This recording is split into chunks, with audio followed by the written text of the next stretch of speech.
बिल्कुल, बहुत बहुत शुक्रिया रुबिका जी। ये जो हुआ है बिल्कुल गलत है और इसके ख़िलाफ़ आवाज़ उठ रही है।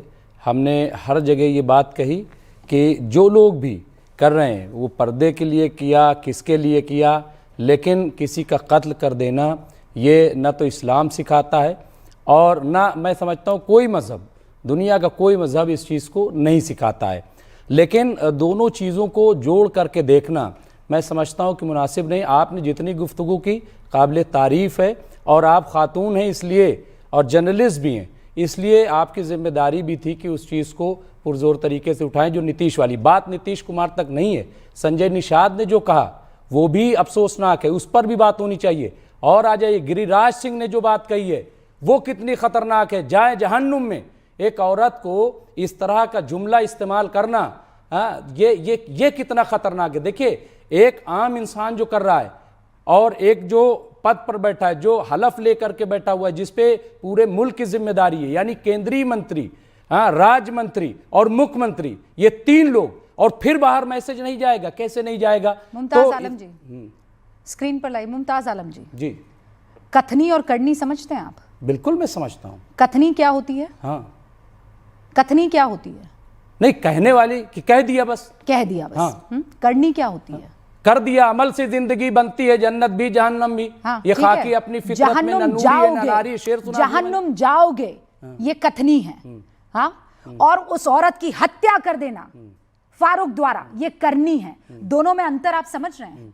आपको ये खौफ नहीं है कि हिंदुस्तान की सरजमी पर फारूक नाम का एक आदमी अपनी बीवी को इसलिए मार देता है क्योंकि वो बगैर हिजाब और निकाब के अपने मायके चली जाती है। आपको खतरनाक ये लग रहा है कि नीतीश बाबू ने एक का निकाब नीचे कर दिया। नहीं, लेकिन दोनों में से खतरनाक क्या है मुझे ये बताइए। देखिए रुबिका मुमताज जी, भाई पहले विल चूज, दोनों में खतरनाक क्या है? मैं आ रहा हूँ। आप चाकू निकाल नहीं, बिल्कुल मर्डर, देखिए मर्डर करना खतरनाक है। गोली चला दे, देखिए मर्डर करना खतरनाक है। बुरा कोई नहीं होगा। देखिए रुबिका जी, मर्डर करना खतरनाक है, खतरनाक बहुत ही डेंजर है। नहीं मुमताज भाई, आज ये डिसाइड कीजिए। बिल्कुल नहीं, वो सिंपल मर्डर नहीं है। देखिए मेरी बात आप सुन लीजिए ना, मुझे बात तो कर लेने दीजिए। अगर आपने सवाल किया है तो मेरी बात कर लेने दीजिए। मैं उसको जस्टिफाई नहीं कर रहा हूं, मैं कह रहा हूं कि बिल्कुल खतरनाक है। 18 साल बाद उसे नकाब की होश आई, 18 साल बाद, इतने बच्चों के बाद उसने ये हरकत की है। और उसे आप मुसलमान हैं और हम जितने भी पैनल पे बैठे सब मुसलमान हैं, सबको पता है कि मुस्लिम मोहल्ले में बुर्का पहनने वाली औरतें आस पड़ोस में चादर या दुपट्टा ओढ़कर चली जाती हैं। उसका मायका नजदीक है। एक मिनट, आपने बेतु की बात कर ली ना, आप रखने दीजिए फैक्ट। देखिए वो अपने कोई बात नहीं की बेतु की, आप बोल रहे बेतु की बात कर रहे हैं, आप बेतु की बात कर रहे हैं। मैंने तो बात ही नहीं की अभी। आप मैं तारीफ कर रहा हूं। 18 साल बाद आपको बेतु की याद आई। मैंने तो आपको पता तथ्य क्या है? आपको नीतीश कुमार की सारी खबर पता है। आपको ये नहीं पता कि ताहिरा आफरीन और तहरीर के साथ क्या हुआ। देख लीजिए, वो अपने मायके गई थी, पड़ोस में उसका मायका वहीं पे नजदीक में है और उसने अपनी बच्चियों तक के आधार कार्ड नहीं बनाए थे क्योंकि उसमें फोटो लगती है। उनको स्कूल नहीं भेजता था, बच्चियों को स्कूल नहीं भेजता था, लेकिन आप उसको एक सिंपल मर्डर बनाकर एक मर्डर केस यहाँ पर साबित करने की कोशिश कर रहे, बजाय इसके कि उसके पीछे की वजह पे आप आज डिस्कशन करें। आप लोग जिम्मेदार हैं ताहिरा आफरीन और सहरीन के मर्डर के, जो कोल्ड ब्लडेड मर्डर हुआ है इस कट्टरवाद के चलते, उसके जिम्मेदार आप जैसे लोग हैं जो मस्जिदों में, मजलिसों में पुरुषों को ये सिखाते हैं कि आपके घर की महिलाएं, बच्ची अगर बेहिजाब बिना बुर्के हैं तो आपकी जिम्मेदारी है उनको बुर्के में रखना। अगर नहीं रखा बुर्के में तो आप दोज़ख में जाओगे। आप जैसे लोग हैं, ये खुली सोच हर एक पुरुष को सिखाई जाती है। चाहे रोटी बनाने वाला, टीवी में बैठकर अब रुकिए। मैंने दोनों को इसलिए सुना क्योंकि मैं जानना चाह रही थी किसको किस बात पे ज्यादा गुस्सा आ रहा है।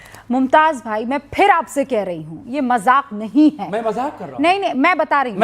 आपको लगा कि मैं मजाक कर रहा हूँ? बुर्का मैंने कहा कि उस कमबख्त को, अल्लाह मुझे कम पसंद करेगा कि मैं बुर्का नहीं पहनती हूँ। अल्लाह मुझे कम पसंद करेगा कि मैं बुर्का नहीं पहनती हूँ। सब कुछ पता है, लेकिन ताहिरा आफरीन सहरीन का केस ही नहीं पता आपको। आप इतने जिम्मेदार तो प्रवक्ता हैं। नहीं, हम ये आपको पता ही नहीं क्योंकि पूरा का पूरा मुसलमान समाज और नेता उसकी सब हिमायत कर लोग रहे हैं नीतीश क्या? कुमार की क्यों मारा राजनीति उसको? करने में लगे मैं हुए। हिमायत कर रहा हूं, चाहे नहीं सुमैया कर रहा हूं। राणा हो, सबको बड़ी जल्दी है राजनीति करने की, लेकिन मुसलमान बच्चे और महिलाओं के साथ हो क्या रहा है उन मुद्दों पे किसी को खबर नहीं, क्योंकि उनको कभी से मुसलमान महिलाओं की स्थिति की कोई चिंता नहीं। संजय निषाद पे बोलिए आप। ओके संजय निषाद पे आपके जबान अरे अरे मैं तो बोल रही हूं, मैं तो लगातार बोल रही हूं, संजय गिरिराज ने निषाद जो हो कहा, या फिर गिरिराज को सुनाऊं मैं? नीतीश कुमार हो। सुनाऊं मैं? हाँ, सुनाइए। सुनिए हमें गिरिराज ने क्या आपत्ति है। कहा। रुकिए, हमें अगर आपत्ति है, दम है तो आप बोलिए लोग गिरिराज आपत्ति है। पे। अंबर बोलिए गिरिराज पे। अंबर एक सेकंड, हाँ गलत काम नहीं किया है। अगर